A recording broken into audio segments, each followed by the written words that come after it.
सिद्धि विनायक नमो नमः। अष्ट विनायक नमो नमः। गणपति बप्पा मोरया, मंगल मूर्ति मोरया। श्री गणेशाय नमः। ओम गम गणपते नमः। संक्षिप्त पद्म पुराण उत्तरखंड। ब्रह्मा जी ने कहा, तात सावधान होकर परम उत्तम ज्ञान योग का श्रवण करो। यह थोड़े से वाक्यों में कहा गया है, किंतु इसका अर्थ बहुत विस्तृत है। इसकी उपासना में कोई क्लेश या परिश्रम नहीं है। जिन्हें गुरु परंपरा से पंचविंशक, 5 ज्ञानेन्द्रियां, 5 कर्मेंद्रियां, 5 इंद्रियों के विषय मन, 5 भूत, अहंकार, महतत्व और प्रकृति, ये 24 तत्व हैं। इनसे भिन्न सर्वज्ञ परमात्मा 25वां तत्व है। इसीलिए पंचविंशक कहलाता है।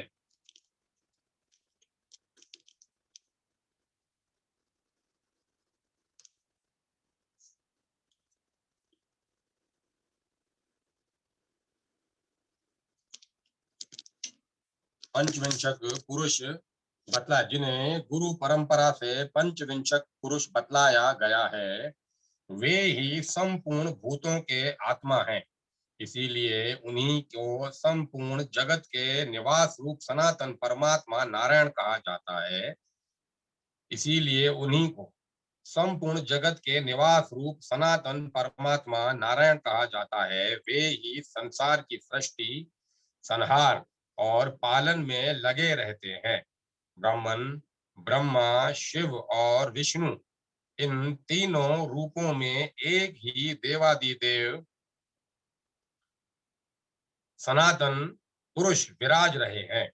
अपना हित चाहने वाले पुरुष को सदा उन्हीं की आराधना करनी चाहिए, जो निष्प्रह, नित्य संतुष्ट, ज्ञानी, जितेंद्रिय, ममता अहंकार से रहित, राग द्वेष से शून्य, शांत चित्त और सब प्रकार की आसक्तियों से पृथक हो।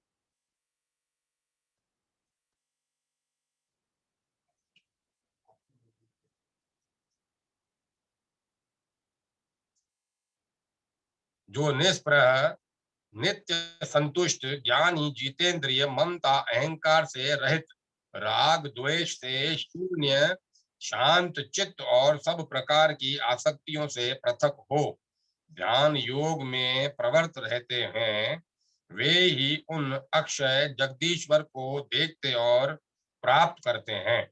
जो लोग भगवान नारायण की शरण ग्रहण कर चुके हैं तथा जिनके मन प्राण उन्हीं के चिंतन में लगे हैं, वे ही ज्ञान दृष्टि से संसार की वर्तमान अवस्था को, कालांतर में होने वाले अवस्था को, भूत भविष्य वर्तमान और दूर को, स्थूल और सूक्ष्म को तथा अन्य ज्ञातव्य बातों को यथार्थ रूप से देख पाते हैं।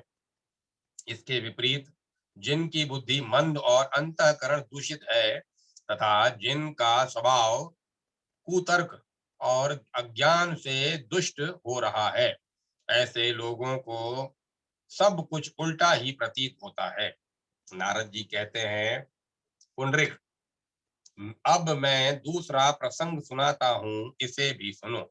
पूर्व काल में जगत के कारणभूत ब्रह्मा जी ने ही इसका भी उपदेश किया था। एक बार इंद्र आदि संपूर्ण देवता तथा ऋषियों के पूछने पर उत्तम प्रवक्ता का पालन करने वाले ब्रह्मा जी ने उनके हित की बात इस प्रकार बताई थी। ब्रह्मा जी बोले,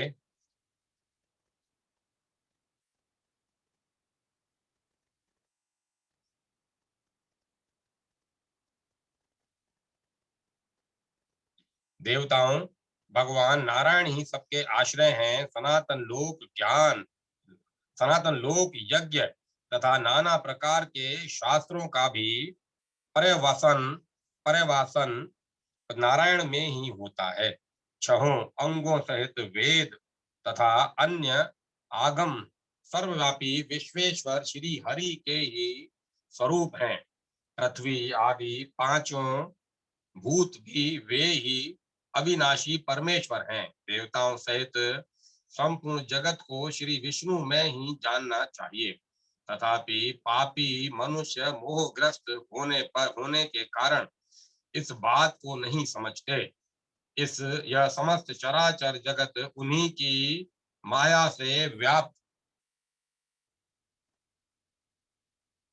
उन्हीं की माया से व्याप्त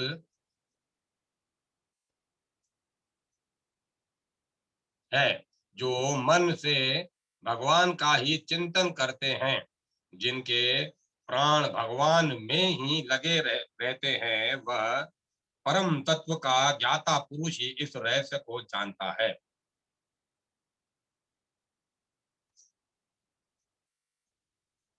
संपूर्ण भूतों के ईश्वर भगवान विष्णु ही तीनों लोकों का पालन करने वाले हैं। यह सारा संसार उन्हीं में स्थित है और उन्हीं से उत्पन्न होता है। वे ही रुद्र रूप होकर जगत का संहार करते हैं। पालन के समय उन्हीं को श्री विष्णु कहते हैं तथा सृष्टि काल में मैं ब्रह्मा और अन्य लोकपाल भी उन्हीं के स्वरूप हैं। वे सबके आधार हैं, परंतु उनका आधार कोई नहीं है।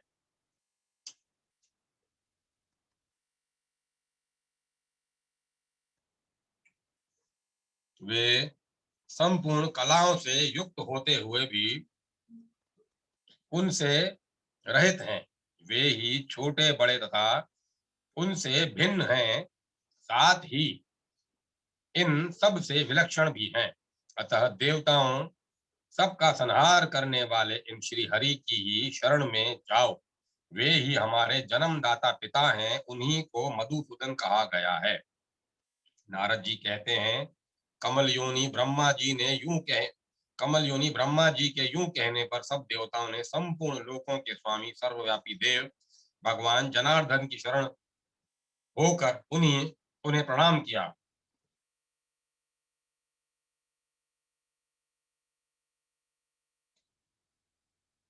अतः विप्रेशे, तुम भी श्री नारायण की आराधना में लग जाओ। उनके सिवाय दूसरा कौन ऐसा परम उदार देवता है जो भक्त की मांगी हुई वस्तु दे सके। वे पुरुषोत्तम ही पिता और माता हैं, संपूर्ण लोकों के स्वामी, देवताओं के भी देवता और जगदीश्वर हैं। तुम उन्हीं के परिचार्य करो तुम उन्हीं की परिचर्या करो।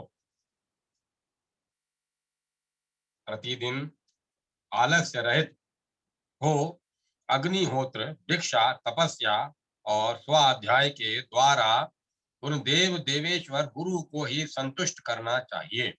ब्रह्म ऋषि उन्हीं पुरुषोत्तम नारायण को तुम सब तरह से अपनाओ। उन बहुत से मंत्रों और उन बहुत से व्रतों के द्वारा क्या लेना है। ओम नमो नारायणाय, ओम नमो नारायणाय, ओम नमो नारायणाय। यह मंत्र ही संपूर्ण अभिष्ट अर्थ की सिद्धि करने वाला है। द्विज श्रेष्ठ ब्राह्मण चरित्र ब्राह्मण चीर वस्त्र पहनकर जटा रख ले या दंड धारण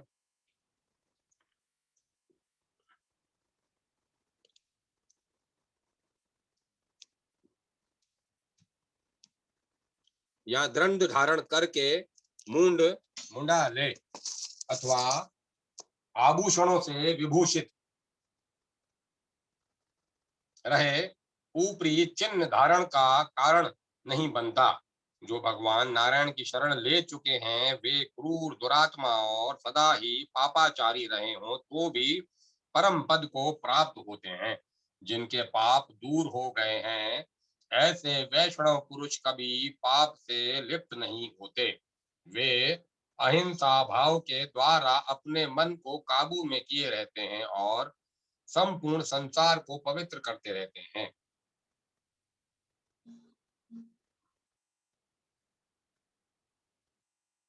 छत्रबंधु नाम के राजा ने जो सदा प्राणियों की हिंसा में ही लगा रहता था, भगवान केशव की शरण लेकर श्री विष्णु के परम धाम को प्राप्त कर लिया।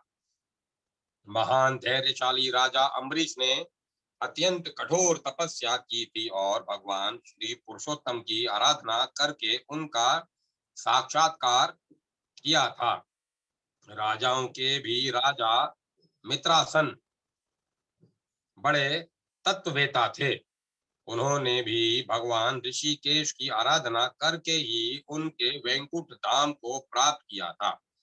उनके सिवाय बहुत से ब्रह्म ऋषि भी तो तीक्ष्ण व्रतों का पालन करने वाले और शांत चित्त थे। परमात्मा विष्णु का ध्यान करके परम सिद्धि मोक्ष को प्राप्त हुए। पूर्व काल में परम आहारद से भरे हुए प्रहलाद भी संपूर्ण जीवों के आश्रयभूत श्री हरि का सेवन पूजन और ध्यान करते थे। अतः भगवान ने ही उनकी संकटों से रक्षा की। परम धर्मात्मा और तेजस्वी राजा भरत ने भी दीर्घ काल तक इन श्री विष्णु भगवान की उपासना करके परम मोक्ष प्राप्त कर लिया था। ब्रह्मचारी, गृहस्थ, वानप्रस्थ अथवा सन्यासी कोई भी क्यों न हो, भगवान केशव की आराधना को छोड़कर परम गति को नहीं प्राप्त हो सकता।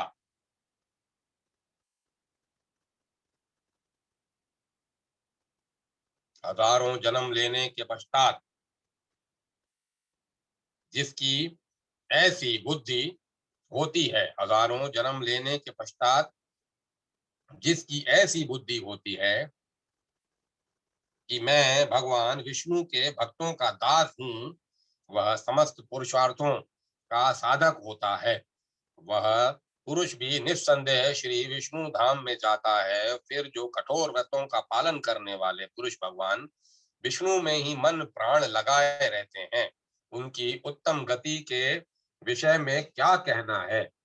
अतः तत्व का चिंतन करने वाले पुरुषों को चाहिए कि वे निरंतर नित्य निरंतर अनन्य चित्त से विश्वव्यापी सनातन परमात्मा नारायण का ध्यान करें।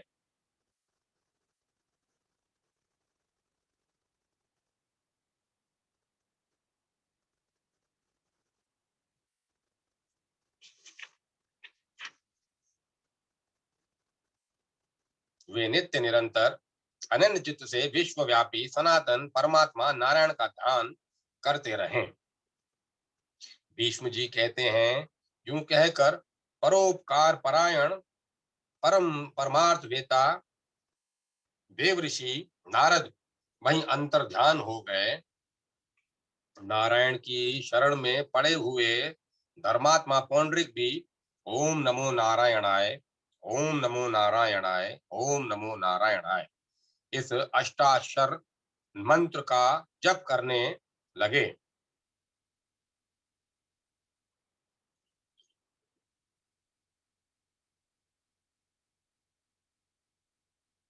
वे अपने हृदय कमल में अमृत स्वरूप गोविंद की स्थापना करके मुख से सदा यही कहा करते थे, हे विश्वात्मन, आप मुझ पर प्रसन्न होइए।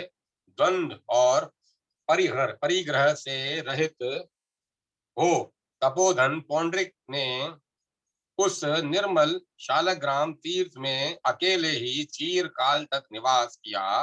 स्वप्न में भी उन्हें केशव के सिवाय और कुछ नहीं दिखाई देता था। उनकी निंद्रा भी पुरुषार्थ सिद्धि की विरोधिनी नहीं थी। तपस्या, ब्रह्मचर्य तथा विशेषतः शोचाचार के पालन से जन्म जन्मांतरों के विशुद्ध संस्कारों से तथा सर्वलोक साक्षी देवादिदेव श्री विष्णु के प्रसाद से पाप रहित पौंड्रिक ने परम उत्तम वैष्णवी सिद्धि प्राप्त कर ली। वे सदा हाथों में शंख चक्र और गदा लिए कमल के समान नेत्रों वाले श्याम सुंदर पीताम्बरधारी भगवान अच्युत की ही झांकी किया करते थे। मृगों और प्राणियों की हिंसा करने वाले सिंह, व्याघ्र तथा अन्यान्य जीव अपना स्वाभाविक विरोध छोड़कर उनके समीप आते और इच्छा अनुसार विचरा करते थे। उनकी संपूर्ण इंद्रियां प्रसन्न रहती थीं। उनके हृदय में एक दूसरे के हित साधन का मनोरम भाव भर जाता था। वहां के जलाशय और नदियों के जल स्वच्छ हो गए थे। सभी ऋतुओं में वहां प्रसन्नता छाई रहती थी। सबकी इंद्रिय वृत्तियां शुद्ध हो गई थी। हवा ऐसी चलती थी जिसका स्पर्श सुखदायक जान पड़े। वृक्ष फूल और फलों से लदे रहते थे। परम बुद्धिमान पुंडरीक के लिए सभी पदार्थ अनुकूल हो गए थे। देव देवेश्वर भगवत वत्सल गोविंद के प्रसन्न होने पर उनके लिए समस्त चराचर जगत प्रसन्न हो गया था। तदंतर एक दिन बुद्धिमान पुंडरीक के सामने भगवान जगन्नाथ प्रकट हुए। हाथों में शंख चक्र और गदा शोभा पा रहे थे। तेजो में आकृति कमल के समान बड़े बड़े नेत्र और चंद्र मंडल के समान कांतिमान हो कांतिमान मुख, कमर में करधनी, कानों में कुंडल, गले में हार, बाहुओं में बाजू भुजबंद, वक्ष स्थल में श्रीवत्स का चिन्ह और शाम शरीर पर पित्त वस्त्र शोभा पा रहे थे। भगवान कौस्तुभ मणि से विभूषित थे। वनमाला से उनका सारा अंग व्याप्त था। मकराकृत कुंडल जगमगा रहे थे। दमकते हुए यज्ञोपवीत और नीचे तक लटकती हुई मोतियों की माला से उनकी शोभा और भी बढ़ गई थी। देव सिद्ध देवेंद्र गंधर्व और मुनि चवर तथा विजन आदि से भगवान की सेवा कर रहे थे।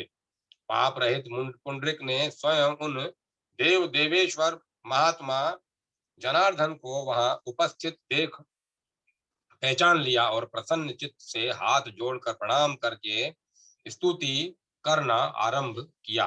पुंडरीक बोले, संपूर्ण जगत के एकमात्र नेत्र आप भगवान विष्णु को नमस्कार है। आप निरंजन निर्मल नित्य निर्गुण और महात्मा हैं। आपको नमस्कार है। आप समस्त प्राणियों के ईश्वर हैं। भक्तों का भय एवं पीड़ा दूर करने के लिए गोविंद तथा गरुड़ध्वज रूप धारण करते हैं। जीवों पर अनुग्रह करने के लिए अनेक आकार धारण करने वाले आपको नमस्कार है। यह संपूर्ण विश्व आप में ही स्थित है। केवल आप ही इसके उपादान कारण हैं। आपने ही जगत का निर्माण किया है। नाभि से कमल प्रकट करने वाले आप भगवान पद्मनाभ को बारंबार नमस्कार है। समस्त वेदांतों में जिनकी आत्म विभूति का ही श्रवण किया जाता है उन परमेश्वर को नमस्कार है। नारायण, आप ही संपूर्ण देवताओं के स्वामी और जगत के कारण हैं। मेरे हृदय मंदिर में निवास करने वाले भगवान शंख चक्र गदाधर मुझ पर प्रसन्न होइए। समस्त प्राणियों के आदिभूत इस पृथ्वी को धारण करने वाले अनेक रूपधारी तथा सबकी उत्पत्ति के कारण श्री विष्णु को नमस्कार है। ब्रह्मा आदि देवता और सुरेश्वर भी जिनकी महिमा को नहीं जानते, जिनकी महिमा का तपस्या से ही अनुमान हो सकता है, उन परमात्मा को नमस्कार है। भगवान, आपकी महिमा वाणी का विषय नहीं है, उसे कहना असंभव है। आप जाति आदि की कल्पना से दूर हैं, अतः सदा तत्वतः ध्यान करने के योग्य हैं। पुरुषोत्तम, आप एक अद्वितीय होते हुए भी भक्तों पर कृपा करने के लिए भेद रूप से मत्स्य कुर्म आदि अवतार धारण करके दर्शन देते हैं। भीष्म कहते हैं, इस प्रकार जगत के स्वामी वीरवर भगवान पुरुषोत्तम की स्तुति करके पुंडरीक उन्हीं को निहारने लगे, क्योंकि चीर काल से वे उनके दर्शन की लालसा रखते थे।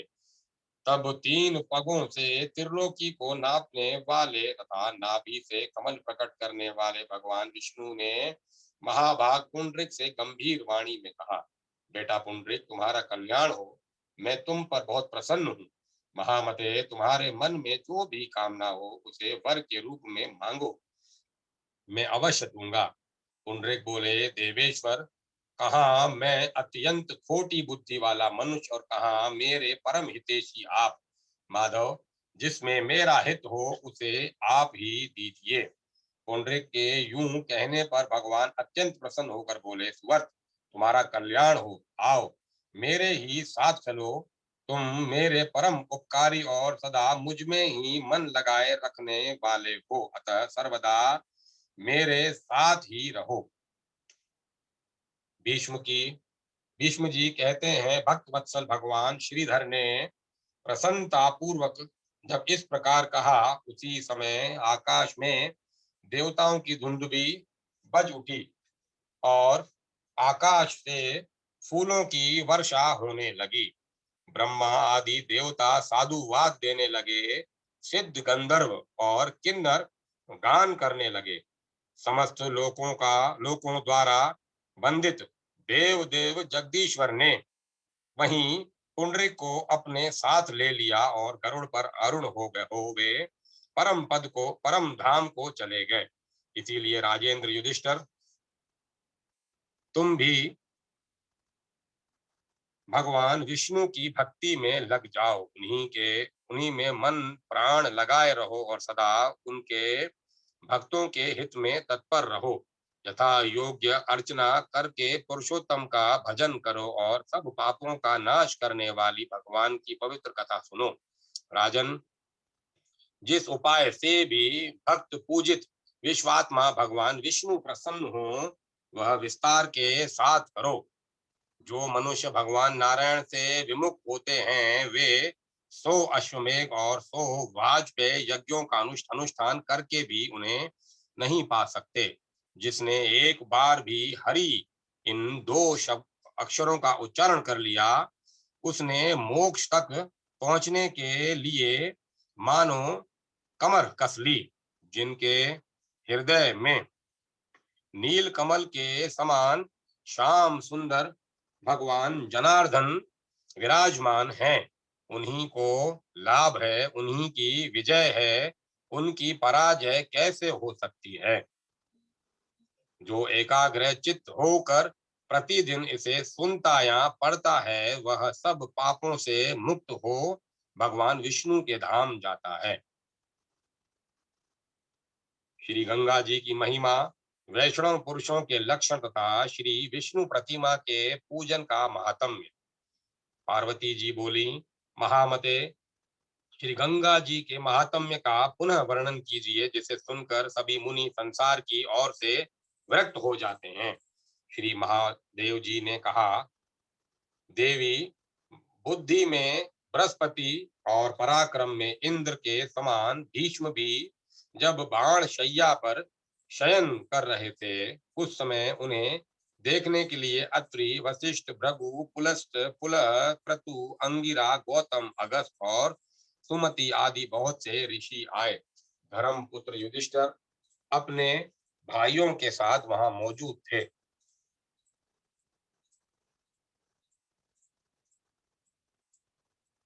उन्होंने उन परम तेजस्वी जगत पूज्य ऋषियों को प्रणाम करके विधि पूर्वक उनका पूजन किया। पूजा ग्रहण करके वे तपोधन महात्मा जब सुख पूर्वक आसन पर बैठ गए, तब युधिष्ठिर ने भीष्म जी को प्रणाम करके इस प्रकार पूछा, पितामह, धर्मार्थी पुरुषों के नित्य सेवन करने योग्य परम पुण्यमय देश, पर्वत और आश्रम कौन कौन से हैं। भीष्म जी ने कहा, युधिष्ठिर, इस विषय में एक प्राचीन इतिहास बतलाता हूँ, जिसमें शील और उच्च उच्च वृत्ति से जीविका चलाने वाले ब्राह्मण का किसी सिद्ध पुरुष के साथ हुए संवाद का वर्णन है। कोई सिद्ध पुरुष समूची पृथ्वी की परिक्रमा करके किसी उच्च वृत्ति वाले महात्मा गृहस्थ के घर गए।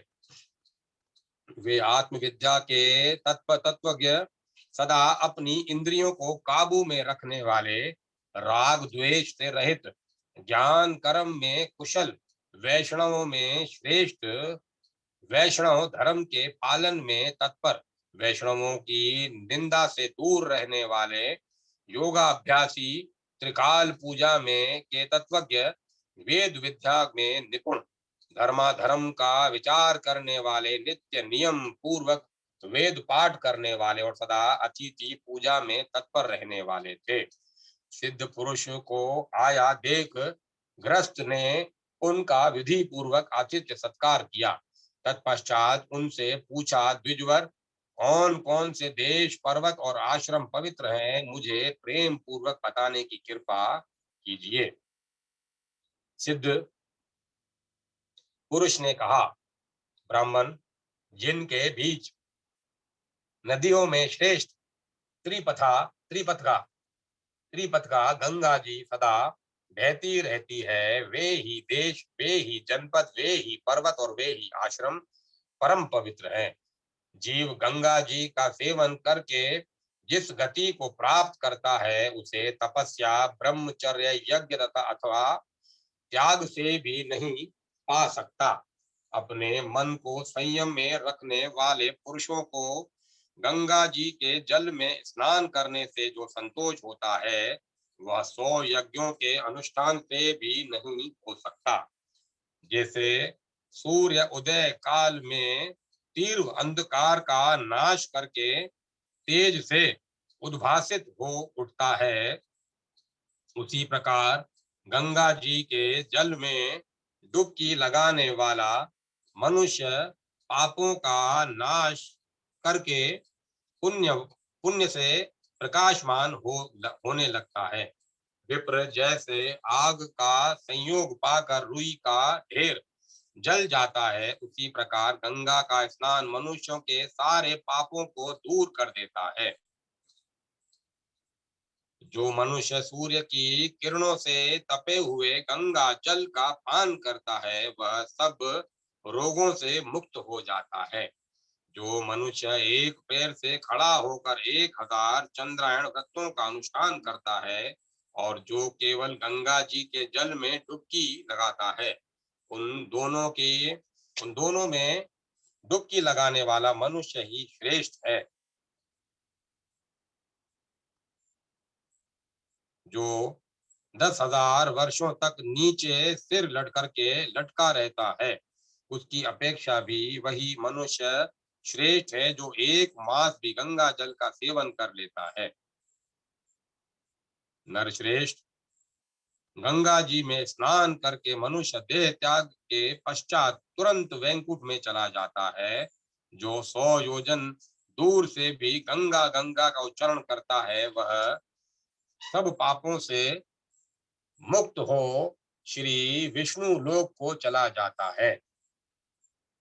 ब्रह्म हत्यारा, गौघाती, शराबी और बाल हत्या करने वाला मनुष्य भी गंगा जी में स्नान करके सब पापों से छूट जाता है और तत्काल देवलोक में चला जाता है। माधव तथा अक्षय वट का दर्शन और त्रिवेणी में स्नान करने वाला पुरुष वैकुंठ में जाता है। जैसे सूर्य के उदय होने पर अंधकार नष्ट हो जाता है, उसी प्रकार गंगा में स्नान करने मात्र से मनुष्य के सारे पाप दूर हो जाते हैं। गंगा द्वार, कुशाव्रत, बिल्वक, नील पर्वत तथा कनखल तीर्थ में स्नान करने से मनुष्य का पुनर्जन्म नहीं होता। भीष्म जी कहते हैं, ऐसा जानकर श्रेष्ठ मनुष्य को बारंबार गंगा स्नान करना चाहिए। राजन, वहां स्नान करने मात्र से मनुष्य पाप मुक्त हो जाता है। जैसे देवताओं में विष्णु, यज्ञों में अश्वमेध और समस्त वृक्षों में अश्वत्थ, पीपल श्रेष्ठ है, उसी प्रकार नदियों में भागीरथी गंगा सदा श्रेष्ठ मानी गई है। पार्वती जी ने पूछा, विश्वेश्वर, वैष्णवों का लक्षण कैसा बताया गया है तथा उनकी महिमा कैसी है, प्रभु यह बताने की कृपा करें। महादेव जी बोले, देवी, भक्त पुरुष भगवान विष्णु की वस्तु माना गया है, इसीलिए इसे वैष्णव कहते हैं। जो शोच, सत्य और क्षमा से युक्त हो, राग द्वेष से दूर रहता हो, वेद विद्या के विचार का ज्ञाता हो, नित्य अग्निहोत्र और अतिथियों का सत्कार करता हो तथा पिता माता का भक्त हो, वह वैष्णव कहलाता है। जो कंठ में माला धारण करके मुख से सदा श्री राम नाम का उच्चारण करते, भक्ति पूर्वक भगवान की लीलाओं का गान करते, पुराणों के स्वाध्याय में लगे रहते और सर्वदा यज्ञ किया करते हैं, उन मनुष्यों को वैष्णव जानना चाहिए। वे सब धर्मों में सम्मानित होते हैं। जो पापाचारी मनुष्य उन वैष्णवों की निंदा करते हैं, वे मरने पर बारंबार कुत्सित योनियों में पड़ते हैं। जो द्विज धातु अथवा मिट्टी की बनी हुई चार हाथों वाली शोभामयी गोपाल मूर्ति का सदा पूजन करते हैं, वे पुण्य के भागी होते हैं। जो ब्राह्मण पत्थर की बनी हुई परम सुंदर रूप वाली श्री कृष्ण प्रतिमा की पूजा करते हैं, वे पुण्य स्वरूप हैं। जहाँ शालिग्राम शिला तथा द्वारका की गोमती चक्रांकित शिला हो और उन दोनों का पूजन किया जाता हो, वहां निस्संदेह मुक्ति मौजूद रहती है। वहां यदि मंत्र द्वारा मूर्ति की स्थापना करके पूजन किया जाए तो वह पूजन 40 गुना अधिक पुण्य देने वाला तथा धर्म अर्थ काम और मोक्ष प्रदान करने वाला होता है। वहां भगवान जनार्दन की नवधा भक्ति वहां भगवान जनार्दन की नवधा भक्ति करनी चाहिए। भक्त पुरुषों को मूर्ति में भगवान का ध्यान और पूजन करना चाहिए। संभव हो तो भगवान मूर्ति की राजोचित उपचारों से पूजा करे और उस मूर्ति में दीनों और अनाथों को एकमात्र शरण देने वाले, संपूर्ण लोकों के हितकारी एवं बड़े बड़े पातकों का नाश करने वाले सर्वात्मा भगवान अधोक्षज का नित्य निरंतर स्मरण करे। जो मूर्ति के संबंध में ये गोपाल है, ये साक्षात श्री कृष्ण है, ये श्री रामचंद्र जी है, यूं कहता है और इसी भाव से विधि पूर्वक पूजा करता है, वह निश्चय ही भगवान का भक्त है। श्रेष्ठ वैष्णव द्विजों को चाहिए कि वे परम भक्ति के साथ सोने, चांदी, तांबे अथवा पीतल की विष्णु प्रतिमा का निर्माण कराएं, जिसके चार भुजा, दो नेत्र, हाथों में शंख चक्र और गदा, शरीर पर पित वस्त्र, गले में वनमाला, कानों में वैदुर्य मणि के कुंडल, माथे पर मुकुट और वक्ष स्थल में कौस्तुभ मणि का दिव्य प्रकाश हो। प्रतिमा भारी और शोभायमान होनी चाहिए। फिर वेद शास्त्रोक्त मंत्रों के द्वारा विशेष समारोह से उसकी स्थापना कराकर पीछे शास्त्र के अनुसार षोडश उपचार के मंत्र आदि द्वारा विधि पूर्वक उसका पूजन करना चाहिए। जगत के स्वामी भगवान श्री विष्णु से पूजित होने पर संपूर्ण देवताओं की पूजा हो जाती है। जगत के स्वामी भगवान विष्णु के पूजित होने पर संपूर्ण देवताओं की पूजा हो जाती है। अतः इस प्रकार आदि अंत से रहित शंख चक्र और गदा धारण करने वाले भगवान श्री हरि का पूजन करना चाहिए। वे सर्वेश्वर पुण्य स्वरूप वैष्णवों को सब कुछ देते हैं। जो शिव की पूजा नहीं करता और श्री विष्णु की निंदा में तत्पर रहता है, वे निश्चय ही रौरव नर्क में निवास करते हैं। उन्हें उसे निश्चय ही रौरव वन में निवास करना पड़ता है। मैं ही विष्णु हूँ, मैं ही रुद्र हूँ और मैं ही पितामह ब्रह्मा हूँ, मैं ही सदा सब भूतों में निवास किया करता हूँ। चैत्र और वैशाख मास के विशेष उत्सवों का वर्णन। वैशाख, ज्येष्ठ और आषाढ़ में जलस्थ श्री हरि के पूजन का महत्व। पार्वती जी बोली, महेश्वर, सब महीनों में की विधि का वर्णन कीजिए। प्रत्येक मास में कौन कौन से महोत्सव करने चाहिए और उनके लिए उत्तम विधि क्या है। सुरेश्वर, किस महीने का कौन देवता है, किसकी पूजा करनी चाहिए, उस पूजन की महिमा कैसी है और वह किस तिथि को करना उचित है। श्री महादेव जी बोले, देवी, मैं प्रत्येक मास के उत्सव की विधि बतलाता हूँ। पहले चैत्र मास के शुक्ल पक्ष में विशेषतः एकादशी तिथि को भगवान को झूले पर बिठाकर पूजा करनी चाहिए। यह दला दोलारोहण का उत्सव बड़ी भक्ति के साथ और विधि पूर्वक मनाना चाहिए। पार्वती, जो लोग कलयुग में के पाप दोष का अपहरण करने वाले भगवान श्री कृष्ण को झूले पर विराजमान देखते हैं, उस रूप में उनकी झांकी करते हैं, वे सहस्त्रों अपराधों से मुक्त हो जाते हैं। करोड़ों जन्मों में किए हुए पाप तभी तक मौजूद रहते हैं जब तक मनुष्य विश्व के स्वामी भगवान जगन्नाथ को झूले पर बिठाकर उन्हें अपने हाथ से झुलाता नहीं। जो लोग कलयुग में झूले पर बैठे हुए जनार्दन का दर्शन करते हैं, वे गोहत्यारे हों तो भी मुक्त हो जाते हैं, फिर औरों की तो बात ही क्या है। दोलोत्सव से प्रसन्न होकर समस्त देवता भगवान शंकर को साथ लेकर झूले पर बैठे हुए श्री विष्णु की झांकी करने के लिए आते हैं और आंगन में खड़े हो हर्ष में भरकर स्वयं भी नाचते गाते और बाजे बजाते हैं। वासुकी आदि नाग और इंद्र आदि देवता भी दर्शन के लिए पधारते हैं। भगवान विष्णु को झूले पर विराजमान देख तीनों लोकों में उत्सव होने लगता है। अतः सैकड़ों कार्य छोड़कर दोलोत्सव के दिन झूलन का उत्सव करो।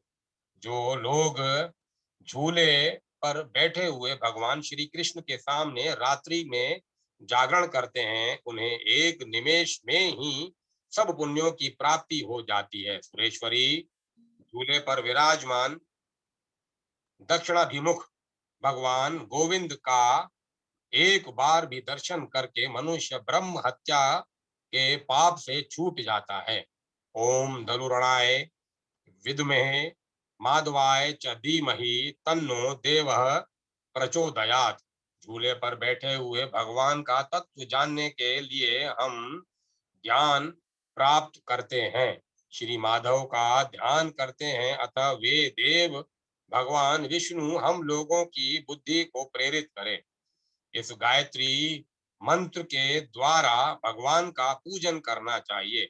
माधवाय नमः, गोविंदाय नमः और श्री कंठाय नमः।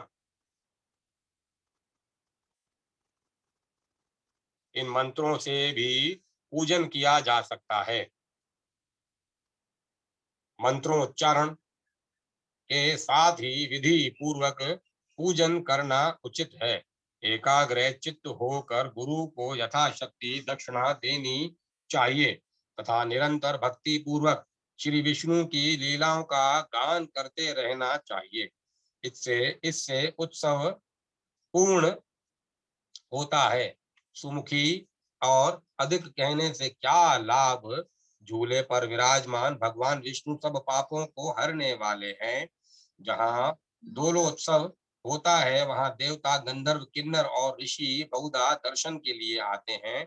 उस समय ओम नमो भगवते वासुदेवाय, ओम नमो भगवते वासुदेवाय, ओम नमो भगवते वासुदेवाय इस मंत्र द्वारा षोड़श षोड़शोपचार से विधिवत पूजा करनी चाहिए। इससे संपूर्ण कामनाएं पूर्ण होती हैं।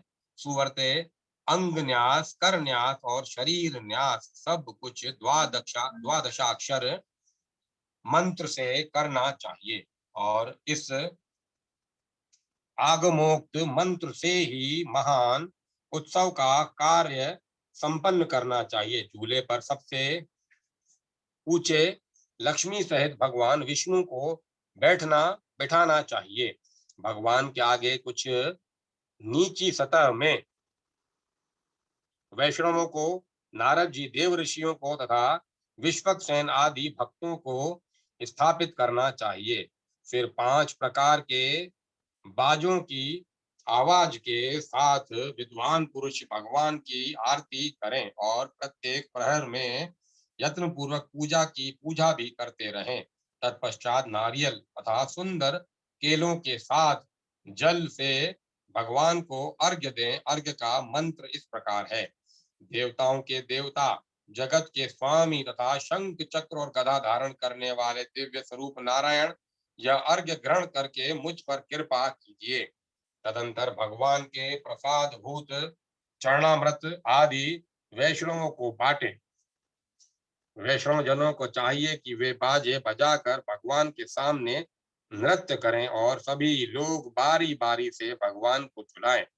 सुरेश्वरी, पृथ्वी पर जो जो तीर्थ और क्षेत्र हैं वे सभी उस दिन भगवान का दर्शन करने आते हैं, ऐसा जानकर यह महान उत्सव अवश्य करना चाहिए। पार्वती, वैशाख मास की पूर्णिमा के दिन वैष्णव पुरुष भक्ति उत्सव और प्रसन्नता के साथ जगदीश्वर भगवान को जल में पधराकर उनकी पूजा करे अथवा एकादशी तिथि को अत्यंत हर्ष में भरकर गीत वाद और नृत्य के साथ यह पुण्यमय महोत्सव करे।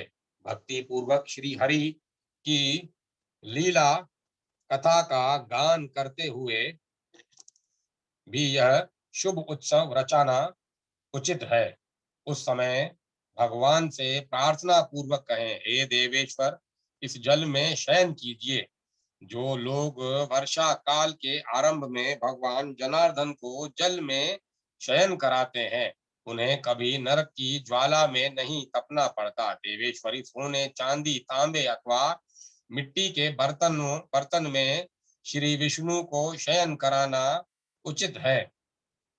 पहले उस बर्तन में शीतल और सुगंधित जल भरकर विद्वान पुरुष उस जल के भीतर श्री विष्णु को स्थापित करें। गोपाल या श्री राम नामक मूर्ति की स्थापना करें अथवा शालग्राम शिला को ही स्थापित करें या और भी कोई प्रतिमा जल में रखें, उससे होने वाले पुण्य का अंत नहीं है। देवी, इस पृथ्वी पर जब तक पर्वत, लोक और सूर्य की किरणें विद्यमान हैं, तब तक उसके कुल में कोई नरकगामी नहीं होता। अतः ज्येष्ठ मास में श्री हरि को जल में पधराकर उनकी पूजा करनी चाहिए। इससे मनुष्य प्रलय काल तक निष्पाप बना रहता है। ज्येष्ठ मास और आषाढ़ के समय तुलसी दल से वासित शीतल जल से भगवान धरणीधर की पूजा करे। जो लोग ज्येष्ठ और आषाढ़ मास में नाना प्रकार के पुष्पों से जल में स्थित श्री केशव की पूजा करते हैं, वे यम यातना से छुटकारा पा जाते हैं। भगवान विष्णु जल के प्रेमी हैं, उन्हें जल बहुत प्रिय है, इसीलिए वे जल में शयन करते हैं। अतः गर्मी के मौसम में विशेष रूप से जल में स्थापित करके ही श्री हरि का पूजन करना चाहिए। जो शालग्राम शिला को जल में विराजमान करके परम भक्ति के साथ उसकी पूजा करता है, वह अपने कुल को पवित्र करने वाला होता है। पार्वती, सूर्य के मिथुन और कर्क राशि पर स्थित होने के समय जिसने भक्ति पूर्वक जल में श्री हरि की पूजा की है, विशेषतः द्वादशी तिथि को जिसने जलाशयी विष्णु का अर्चन किया है, उसने मानो कोटिश यज्ञों का अनुष्ठान कर लिया। जो वैशाख मास में भगवान माधव को जल पात्र में स्थापित करके उनका पूजन करते हैं, वे इस पृथ्वी पर मनुष्य नहीं देवता है। जो द्वादशी की रात को जल पात्र में गंध आदि डालकर उसमें भगवान गरुड़ की स्थापना और पूजा करता है, वह मोक्ष का भागी होता है। जो श्रद्धा रहित पापात्मा, नास्तिक, संशयात्मा और तर्क में ही स्थित रहने वाले हैं। वे 5 व्यक्ति पूजा के फल के भागी नहीं होते। इसी प्रकार जो जगत के स्वामी महेश्वर श्री विष्णु को सदा जल में रखकर उनकी पूजा करता है, इसी प्रकार जो जगत के स्वामी महेश्वर श्री विष्णु को सदा जल में रखकर उनकी पूजा करता है, वह मनुष्य सदा के लिए महापापों से मुक्त हो जाता है। देवेश्वरी ओम ह्राम ह्रीम रामाय नमः इस मंत्र से वहां पूजन बताया गया है। ओम क्लीम कृष्णाय गोविंदाय गोपी जन वल्लभाय नमः इस मंत्र से जल को अभिमंत्रित करना चाहिए।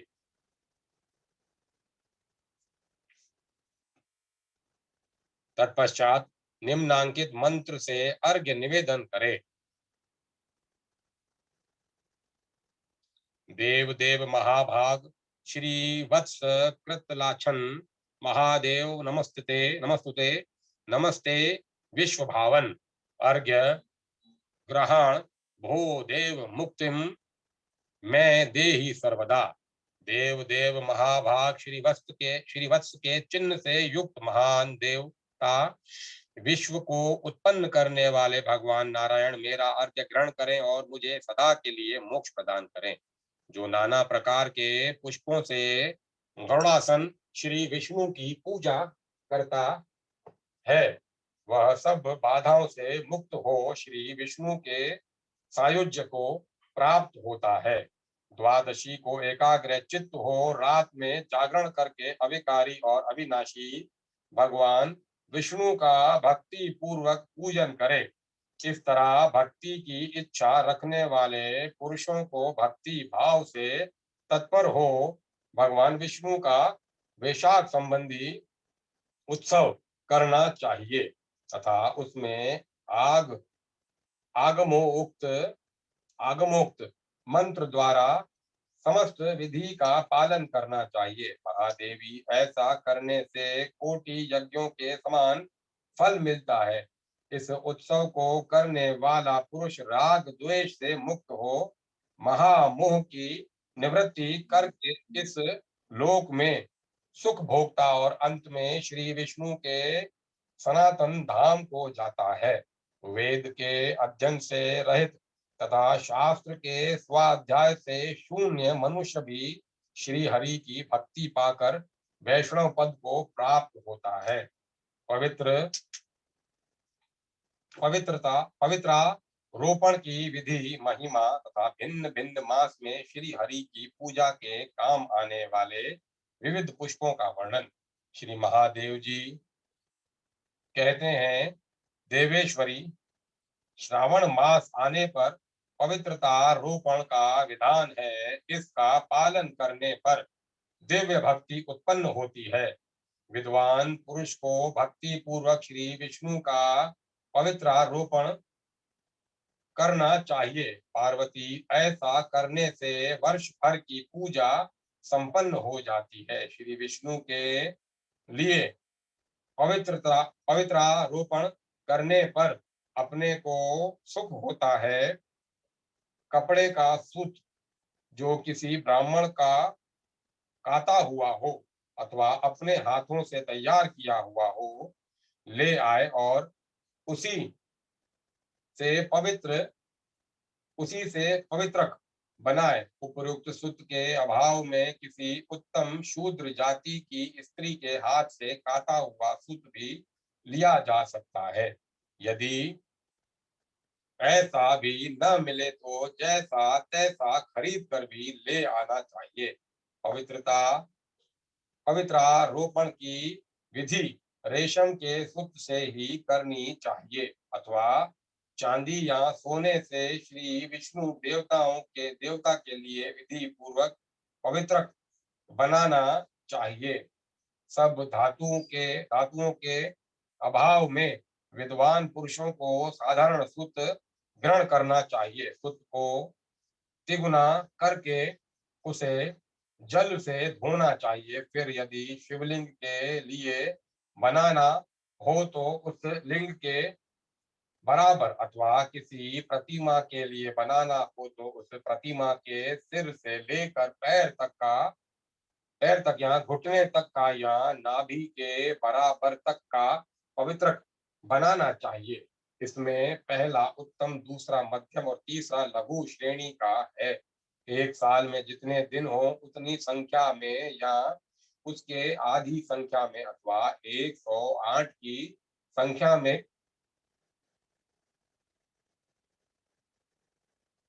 में सुच से ही उस पवित्रक में गांठें लगानी चाहिए। पार्वती 54 की संख्या में भी गांठें लगाई जा सकती हैं। विष्णु प्रतिमा के लिए जो पवित्रक बने उसे वनमाला के आकार का बना लेना चाहिए। जैसा भी शोभा जैसा भी शोभा हो वह उपाय करना चाहिए। जैसे भी शोभा हो वह उपाय करना चाहिए। इससे भगवान विष्णु प्रसन्न होते हैं। पवित्र तैयार होने के पश्चात भगवान को अर्पण करना चाहिए।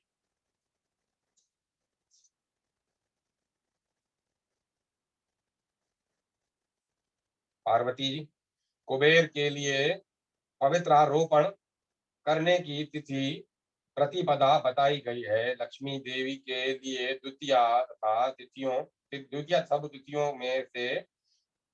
तिथियों में उत्तम है। तुम्हारे लिए तृतीया बताई गई है और गणेश के लिए चतुर्थी, चंद्रमा के लिए पंचमी, कार्तिकेय के लिए षष्ठी, सूर्य के लिए सप्तमी, दुर्गा के लिए अष्टमी, मातृवर्ग के लिए नवमी, यमराज के लिए दशमी, अन्य सब देवताओं के लिए एकादशी, लक्ष्मीपति विष्णु के लिए द्वादशी, कामदेव के लिए त्रयोदशी, मेरे लिए चतुर्दशी और ब्रह्मा के लिए पवित्र के पूजन करने की निमित्त पूर्णिमा तिथि बताई गई है। ये भिन्न भिन्न देवताओं के लिए पवित्रारोपण के योग्य तिथियां कही गई हैं। लघु श्रेणी के पवित्रक में 12, मध्यम श्रेणी के पवित्रक में 24 और उत्तम श्रेणी के पवित्रक में 26 ग्रंथियां कम से कम होनी चाहिए। सब को कपूर और केसर अथवा चंदन और हल्दी से रंग कर बांस के नए पात्र में रखना चाहिए और जहाँ भगवान का पूजन हो वहाँ उन सब को देवताओं की भांति स्थापित करना चाहिए। पहले देवता की पूजा करके फिर उन्हें पवित्रकों में अधिवासित करना चाहिए। पवित्र के अधिवास को हो जाने पर पुनः पूजन करना उचित है।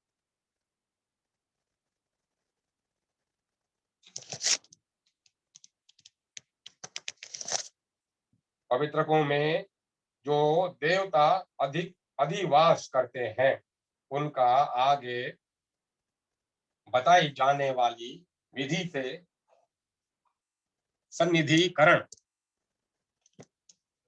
समीपता स्थापन करना चाहिए।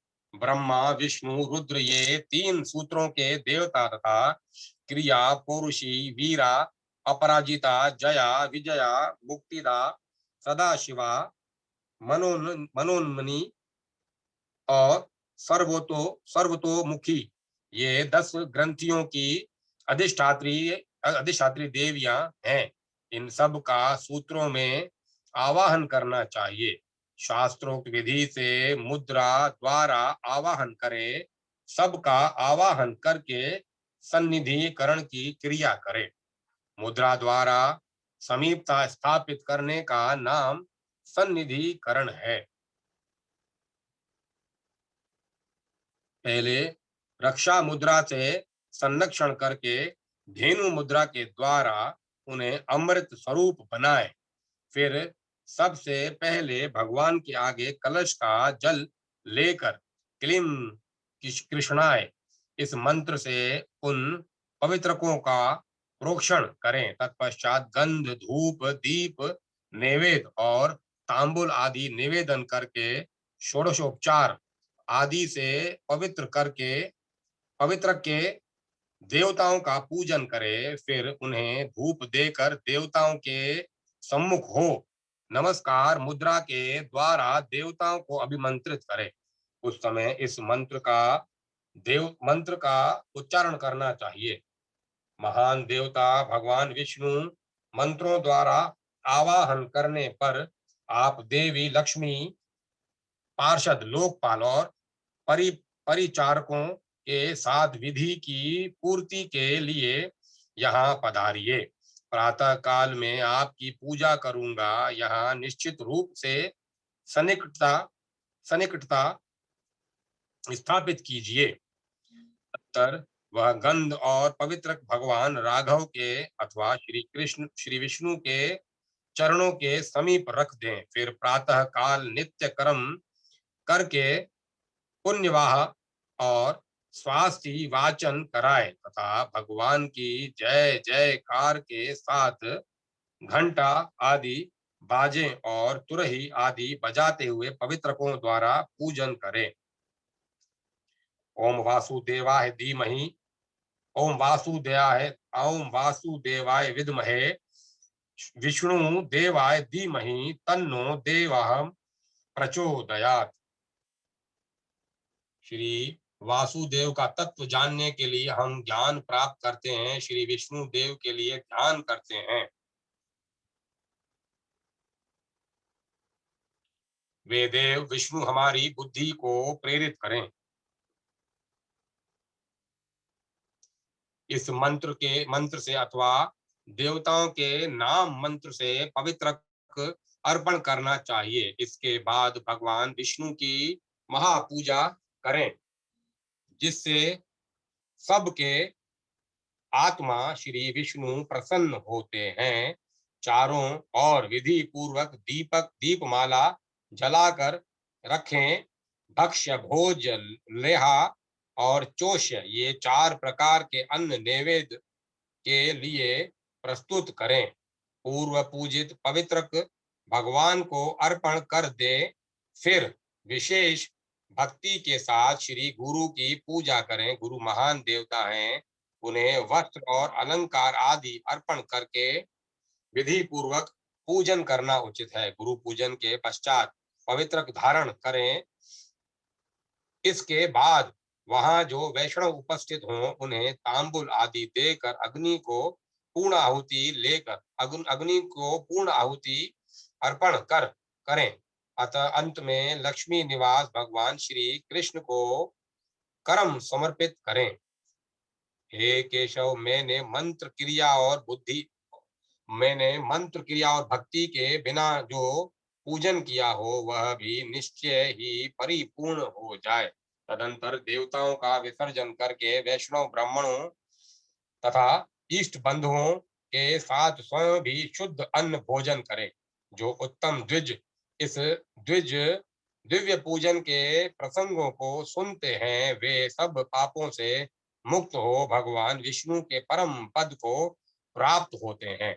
इस प्रकार पवित्रारोपण करने पर इस पृथ्वी पर जितने भी दान और नियम किए जाते हैं वे सब परिपूर्ण होते हैं।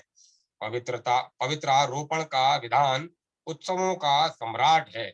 इससे ब्रह्म हत्यारा भी शुद्ध हो जाता है। इसमें तनिक भी अन्यथा विचार नहीं करना चाहिए। गिरिजा कुमारी, मैंने जो कुछ कहा है वह सत्य है, सत्य है, सत्य है। पवित्रारोपण में जो पुण्य है वही उसके दर्शन में भी है। महाभागे, यदि शूद्र भी भक्ति भाव से पवित्रारोपण का विधान पूर्ण कर ले तो वे परम धन्य माने जाते हैं। मैं इस भूतल पर धन्य और कृत्य हूँ, क्योंकि मैंने भगवान विष्णु की मोक्षदायिनी भक्ति प्राप्त की है। पार्वती जी ने पूछा, देवेश्वर विश्वनाथ, किस मास में किन किन फूलों का भगवान की पूजा में उपयोग करना चाहिए? देवेश्वर विश्वनाथ, किस मास में किन किन फूलों का भगवान की पूजा में उपयोग करना चाहिए, यह बताने की कृपा करें।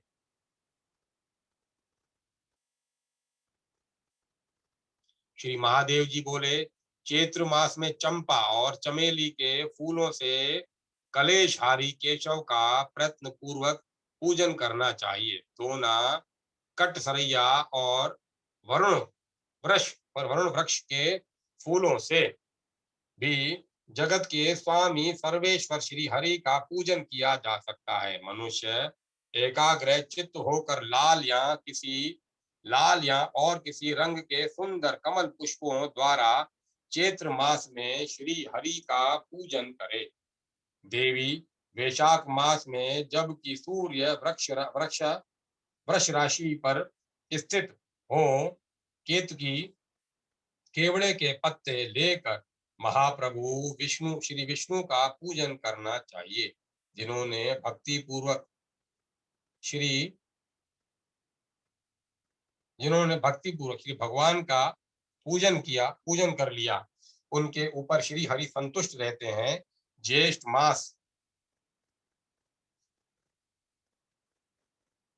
मास आने पर नाना प्रकार के फूलों से भगवान की पूजा करनी चाहिए। देव देवेश्वर श्री विष्णु के पूजित होने पर संपूर्ण देवताओं की पूजा संपन्न हो जाती है। आषाढ़ मास में कनेर के फूल, लाल फूल अथवा कमल के फूलों से भगवान की विशेष पूजा करनी चाहिए। जो मनुष्य इस प्रकार भगवान विष्णु की पूजा करते हैं, वे पुण्य के भागी होते हैं। जो स्वर्ण के समान रंग वाले कदम्ब के फूलों से सर्वव्यापी गोविंद की पूजा करेंगे, उन्हें कभी यमराज का भय नहीं होगा। लक्ष्मीपति श्री विष्णु श्री लक्ष्मी जी को पाकर जैसे प्रसन्न हो रहते हैं, उसी प्रकार कदम्ब का फूल पाकर भी विश्व विधाता श्री हरि को विशेष प्रसन्नता होती है। सुरेश्वरी तुलसी, श्यामा तुलसी अथवा अशोक के द्वारा सर्वत्र पूजित होने पर श्री विष्णु नित्य प्रति कष्ट का निवारण करते हैं। जो लोग सावन मास आने पर अलसी का फूल लेकर अथवा दुर्वा दल के द्वारा श्री जनार्दन की पूजा करते हैं, उन्हें भगवान प्रलय काल तक मनोवांछित भोग प्रदान करते रहते हैं। पार्वती भादों के महीने में चंपा, श्वेत पुष्प, रक्त सिंदूरक तथा कहार के पुष्पों से पूजन करके मनुष्य सब कामनाओं का फल प्राप्त कर लेता है। अश्वनी में के शुभ मास में जूही, चमेली अथवा नाना प्रकार के शुभ पुष्पों द्वारा प्रत्येक प्रयत्न पूर्वक भक्ति के साथ सदा श्री हरि का पूजन करना चाहिए। जो कमल के फूल ले आकर श्री जनार्दन की पूजा करते हैं, वे मानव इस पृथ्वी पर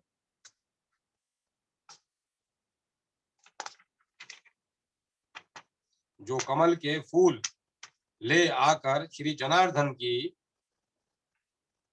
पूजा करते हैं, वे मानव इस पृथ्वी पर धर्म, अर्थ, काम और मोक्ष चारों पदार्थ प्राप्त कर लेते हैं।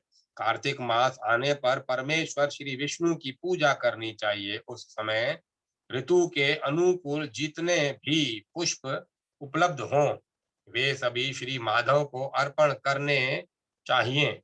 तिल के फूल भी चढ़ाए अथवा उन्हीं के द्वारा पूजन करें। उनके द्वारा देवेश्वर के पूजित होने पर मनुष्य अक्षय फल का भागी होता है। जो लोग कार्तिक के में चितवन, मोल, सिरी तथा चंपा के फूलों से श्री जनार्दन की पूजा करते हैं, वे मनुष्य नहीं देवता हैं। मार्गशीर्ष मास में नाना प्रकार के पुष्पों, विशेषतः दिव्य पुष्पों, उत्तम निवेदों, धूपों तथा आरती आदि के द्वारा सदा प्रयत्न पूर्वक भगवान का पूजन करे। महादेवी पोष मास के में नाना प्रकार के तुलसी दल तथा कौस्तुभ कस्तूरी मिश्रित जल के द्वारा पूजन करना कल्याणदायक माना गया है। माघ मास आने पर नाना प्रकार के फूलों से भगवान की पूजा करें। उस समय कपूर से तथा नाना प्रकार के नैवेद्य एवं लड्डुओं से पूजा होनी चाहिए। इस प्रकार देव देवेश्वर के पूजित होने पर मनुष्य निश्चय ही मनोवांछित फलों को प्राप्त कर लेता है। फाल्गुन में भी नवीन पुष्पों अथवा सब प्रकार के फूलों से श्री हरि का अर्चन करना चाहिए। सब तरह के फूल लेकर वसंत काल की पूजा संपादन करें। इस प्रकार श्री जगन्नाथ के पूजित होने पर पुरुष श्री विष्णु की कृपा से अविनाशी वैकुंठ पद को प्राप्त कर लेता है। कार्तिक व्रत का महात्म्य। गुणवती को कार्तिक व्रत के पुण्य से भगवान की प्राप्ति।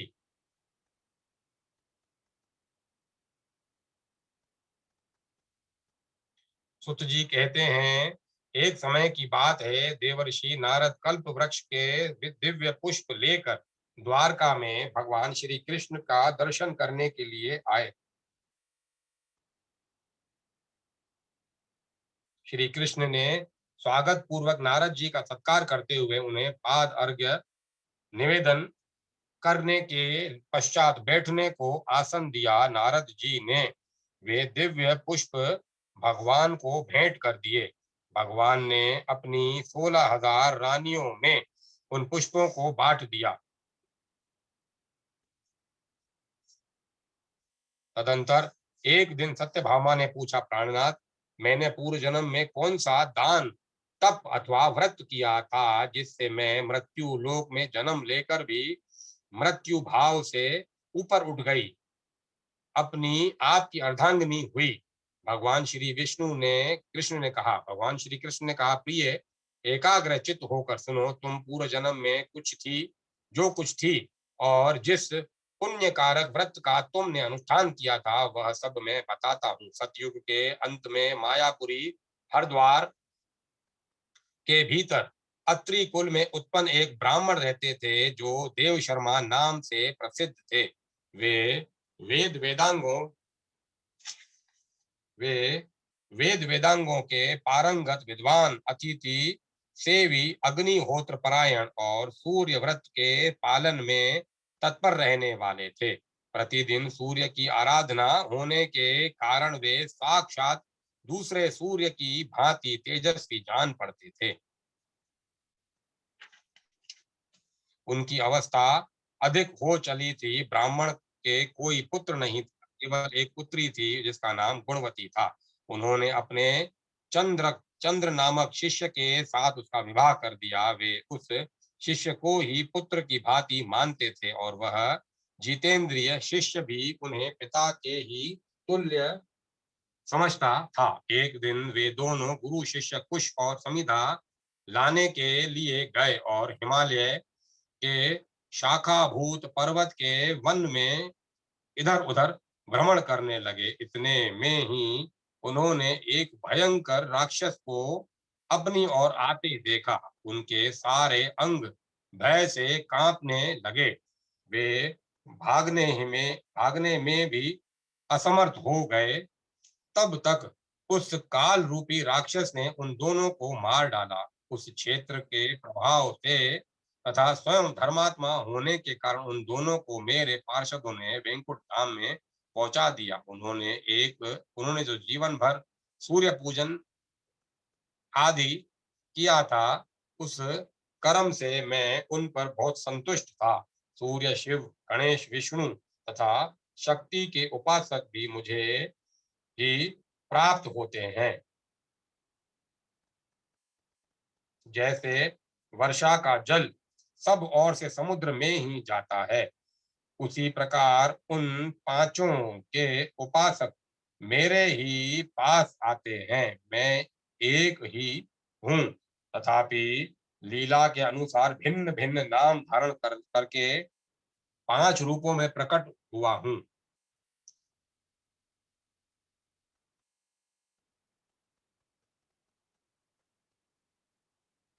ठीक उसी प्रकार जैसे कोई देवदत्त नामक एक ही व्यक्ति पुत्र पिता आदि भिन्न भिन्न नामों से पुकारा जाता है। तदंतर गुणवती ने जब राक्षस के हाथ से उन दोनों के मारे जाने का हाल सुना, तब वह पिता और पति के वियोग दुख से पीड़ित होकर करुण स्वर में विलाप करने लगी। हा नाथ, हा तात, आप दोनों मुझे अकेली छोड़कर कहाँ चले गए? मैं अनाथ बालिका आपके बिना अब क्या करूंगी? अब कौन घर में बैठी हुई मुझ कुशलहीन दुखनी स्त्री का भोजन और वस्त्र आदि के द्वारा पालन करेगा? इस प्रकार बारंबार करुणाजनक विलाप करके वह बहुत देर के बाद चुप हुई। गुणवती शुभ कर्म करने वाली थी। उसने घर का सारा सामान बेचकर अपनी शक्ति के अनुसार पिता और पति को परलौकिक कर्म पिता और पति का परलौकिक कर्म किया। तत्पश्चात वह उसी नगर में निवास करने लगी। शांत भाव से सत्य शोच आदि से के पालन के तत्पर पालन तत्पर हो भगवान विष्णु के भजन में समय बिताने लगी। उसने अपने जीवन भर दो व्रतों का विधि पूर्वक पालन किया था। एक तो एकादशी का उपवास और दूसरा कार्तिक मास का भली भांति सेवन। प्रिय जो प्रिय ये दो व्रत मुझे बहुत ही प्रिय हैं। ये पुण्य उत्पन्न करने वाले, पुत्र और संपत्ति के दाता तथा भोग और मोक्ष प्रदान करने वाले हैं। जो कार्तिक के महीने में सूर्य के तुला राशि पर रहते हुए प्रातः काल स्नान करते हैं, वे महापातकी होने पर भी मुक्त हो जाते हैं। जो मनुष्य कार्तिक में स्नान, जागरण, दीप दान और तुलसी वन का पालन करते हैं, वे साक्षात भगवान श्री विष्णु के स्वरूप हैं। जो लोग श्री विष्णु मंदिर में झाड़ू देते, स्वास्तिक आदि निवेदन करते हैं और श्री विष्णु की पूजा करते रहते हैं, वे जीवन मुक्त हैं। जो कार्तिक में दिन रात भी इस नियम का पालन करते हैं, वे देवताओं के लिए वंदनीय हो जाते हैं। फिर जिन लोगों के फिर जिन लोगों ने आजन्म इस कार्तिक व्रत का अनुष्ठान किया है,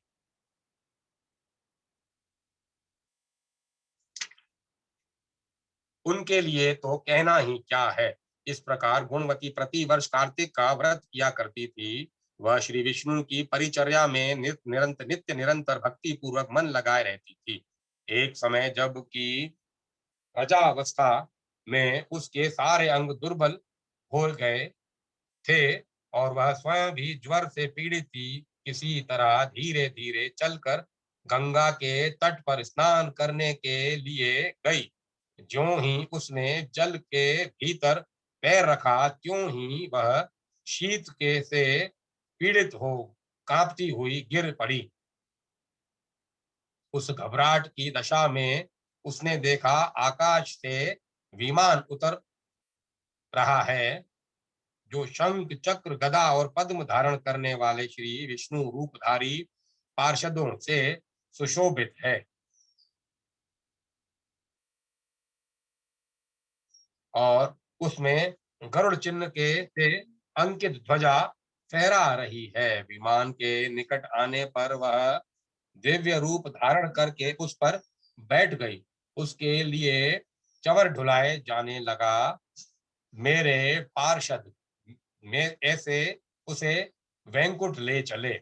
विमान पर बैठी हुई गुणवती प्रज्वलित अग्नि शिखा के समान तेजस्विनी जान पड़ती थी। कार्तिक व्रत के पुण्य से उसे मेरे निकट स्थान मिला। तदंतर जब मैं ब्रह्मा आदि देवताओं की प्रार्थना से इस पृथ्वी पर आया, तब मेरे पार्षद गण भी तब मेरे पार्षद गण ही भी मेरे साथ ही आए। भामिनी समस्त यादव मेरे पार्षद गण ही हैं। ये मेरे समान गुणों से शोभा पाने वाले और मेरे प्रियतम हैं, जो तुम्हारे पिता देव शर्मा थे। वे ही अब सत्राजीत हुए हैं। शुभे चंद्र शर्मा ही अक्रूर हैं और तुम गुणवती हो। कार्तिक व्रत के पुण्य से तुमने मेरी प्रसन्नता को बहुत बढ़ाया है। पूर्व जन्म में तुमने मेरी मंदिर के द्वार पर जो तुलसी की वाटिका लगा रखी थी, इसी से तुम्हारे आंगन में कल्प वृक्ष शोभा पा रहा है। पूर्व काल में तुमने जो कार्तिक में दीप दान किया था, उसी के प्रभाव से तुम्हारे घर में यह स्थिर लक्ष्मी निवास लक्ष्मी प्राप्त हुई है। तथा तुमने जो अपने व्रत आदि सब कर्मों को पति रूप श्री विष्णु की सेवा में निवेदन किया था, इसीलिए तुम मेरी पत्नी हुई हो। मृत्यु पर्यंत जो कार्तिक व्रत का अनुष्ठान किया है, उसके प्रभाव से तुम्हारा मुझसे कभी भी वियोग नहीं होगा। इस प्रकार जो मनुष्य कार्तिक मास में व्रत परायण होते हैं, वे मेरे समीप आते हैं। जिस प्रकार की तुम मुझे प्रसन्नता देती हुई यहाँ आई हो, केवल यज्ञ दान तप और व्रत करने वाले मनुष्य कार्तिक व्रत के पुण्य की एक कला भी नहीं पा सकते। सुत जी कहते हैं, इस प्रकार जगत के स्वामी भगवान श्री कृष्ण के मुख से अपने पूर्व जन्म में के पुण्यमय वैभव की बात सुनकर उस समय महारानी सत्यभामा को बड़ा हर्ष हुआ।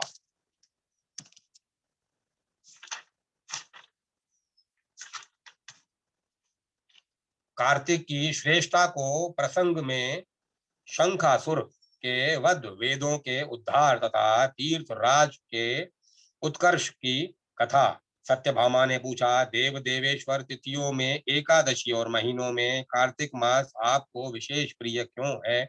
इसका कारण बताइए। भगवान श्री कृष्ण बोले, सत्य, तुमने बहुत अच्छी बात पूछी है, एकाग्रचित्त होकर सुनो। प्रिय, पूर्व काल में राजा पृथु ने भी देवर्षि नारद से ऐसा ही प्रश्न किया था। उस समय सर्वज्ञ मुनि ने उन्हें कार्तिक मास की श्रेष्ठता का कारण बताया था। नारद जी बोले, पूर्व काल में शंख नामक एक असुर था, जो त्रिलोकी का नाश करने में समर्थ तथा महान बल और पराक्रम से युक्त था। वह समुद्र का पुत्र था। उस महान असुर ने समस्त देवताओं को परास्त करके स्वर्ग से बाहर कर दिया और इंद्र आदि लोकपालों के अधिकार छीन लिए। देवता मेरुगिरी की दुर्गम कंदराओं में छिप कर रहने लगे, शत्रु के अधीन नहीं हुए।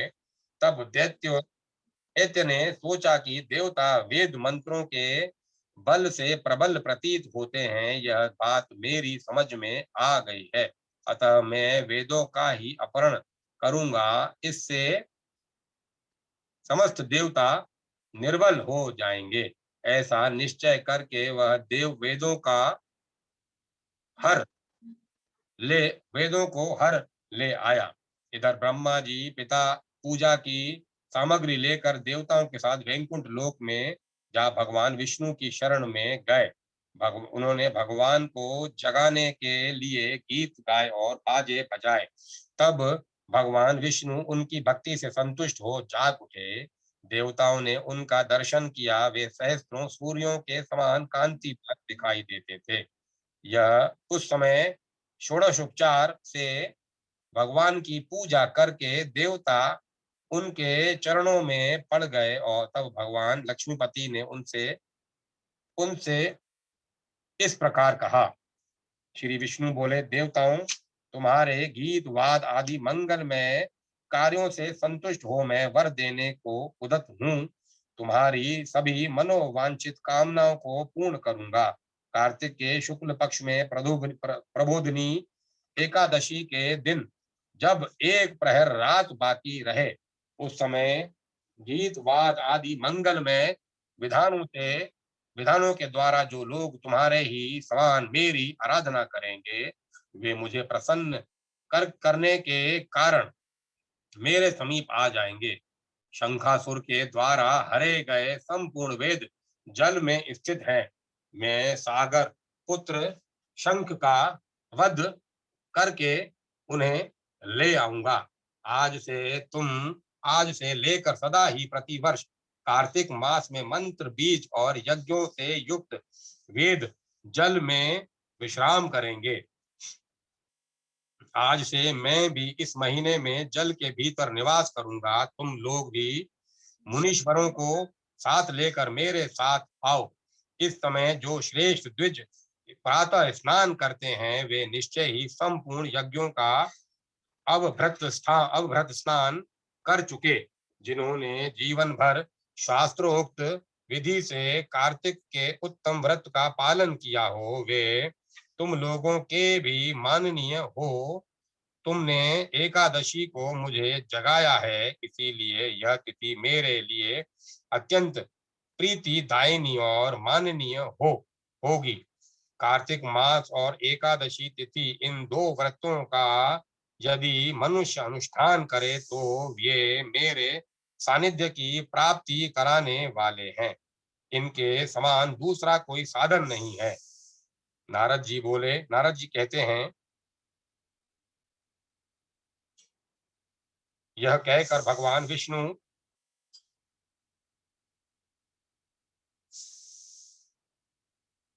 मछली के समान रूप धारण करके आकाश से विघ्न पर्वत निवासी कश्यप मुनि की अंजलि में गिरे। मुनि ने करणावश उस मत्स्य को अपने कमंडलू में रख लिया, किंतु वह उसमें अट अंट न सका। तब उन्होंने उसे कुएं में ले जाकर डाल दिया। जब उसे उसमें भी वह न आ सका, तब मुनि ने उसे तालाब में रख पहुंचा दिया, किंतु वहां भी यही दशा हुई। इस प्रकार उसे अनेक स्थानों में रखते हुए अंतोगत्वा उन्होंने समुद्र में डाल दिया। वहां भी बढ़कर वह विशाल काय हो गया। तदंतर उन मत्स्य रूपधारी भगवान विष्णु ने शंकासुर का वध किया और उस शंख को अपने हाथ में लिया। वे बद्री वन में गए। वहां संपूर्ण ऋषियों को बुलाकर भगवान ने इस प्रकार आदेश दिया। श्री विष्णु बोले, महर्षियों, जल के भीतर बिखरे हुए वेदों की खोज करो और रहस्यों सहित उसका पता लगाकर शीघ्र ही ले आओ। तब तक मैं देवताओं के साथ प्रयाग में ठहरता हूँ। तब तेज और बल से संपन्न समस्त मुनियों ने यज्ञ और बीज सहित वेद मंत्रों का उद्धार किया। जिस वेद के जितने मंत्र को जिस ऋषि ने उपलब्ध किया, वही उतने भाग का तब से ऋषि माना गया। तदंतर सब मुनि एकत्रित होकर प्रयाग में गए तथा ब्रह्मा जी सहित भगवान विष्णु को उन्होंने प्राप्त किए हुए वेद अर्पण किए। यज्ञ सहित वेदों को पाकर ब्रह्मा जी को बड़ा हर्ष हुआ तथा उन्होंने देवताओं और ऋषियों के साथ प्रयाग में अश्वमेघ यज्ञ किया। यज्ञ की समाप्ति होने पर देवता, गंधर्व, यक्ष, किन्नर तथा गुरुकों ने पृथ्वी पर साष्टांग प्रणाम करके यह प्रार्थना की। देवता बोले, देवादिदेव जगन्नाथ प्रभु, हमारा निवेदन सुनिए। हम लोगों के लिए यह बड़े हर्ष का समय है, अतः आप हमें वरदान दें। रमापते, इस स्थान पर ब्रह्मा जी को खोए हुए वेदों की प्राप्ति हुई है तथा आपकी कृपा से हमें भी यज्ञ भाग उपलब्ध हुआ है। अतः यह स्थान पृथ्वी पर सबसे अधिक श्रेष्ठ और पुण्य वर्धक हो। इतना ही नहीं, आपके प्रसाद से यह भोग और मोक्ष का भी दाता हो। साथ ही यह समय भी महान पुण्यदायक और ब्रह्म हत्यारे आदि की भी शुद्धि करने वाला हो। इसमें दिया हुआ सब कुछ अक्षय हो, यही वर हमें दीजिए। भगवान श्री विष्णु ने कहा, देवताओं, तुमने जो कुछ कहा है उसमें मेरी भी सम्मति है, अतः तुम्हारी तुम्हारी इच्छा पूर्ण हो। यह स्थान आज से ब्रह्मक्षेत्र नामक नाम धारण करे। सूर्य वंश में उत्पन्न राजा भागीरथ यहाँ गंगा को ले आएंगे और यह सूर्य कन्या कन्या यमुना जी के साथ यहाँ मिलेगी। ब्रह्मा जी ब्रह्मा जी सहित तुम संपूर्ण देवता भी मेरे साथ यहाँ निवास करो। आज से यह तीर्थ तीर्थराज के नाम से विख्यात होगा। यहाँ किए हुए दान, व्रत, तप, होम, जप और पूजा आदि कर्म अक्षय फल के दाता और समस्त सदा मेरी समीपता की प्राप्ति कराने वाले हों। 7 जन्मों के किए हुए ब्रह्म हत्या आदि पाप भी इस तीर्थ का दर्शन करने से तत्काल नष्ट हो जाएं। जो धीर पुरुष इस तीर्थ में मेरे समीप मृत्यु को प्राप्त होंगे, वे मुझ में ही प्रवेश कर जाएंगे। उनका पुनर्जन्म नहीं होगा। जो यहाँ मेरे आगे पितरों के उद्देश्य से श्राद्ध करेंगे, उनके समस्त पितर मेरे लोक में चले जाएंगे। यह काल भी मनुष्यों के लिए महान पुण्यमय तथा उत्तम फल प्रदान करने वाला होगा।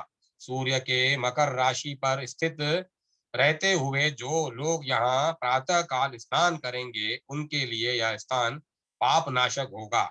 मकर राशि पर सूर्य के रहते समय माघ में प्रातः काल करने वाले मनुष्यों के दर्शन मात्र से सारे पाप उसी प्रकार भाग जाते हैं, जैसे सूर्योदय से अंधकार।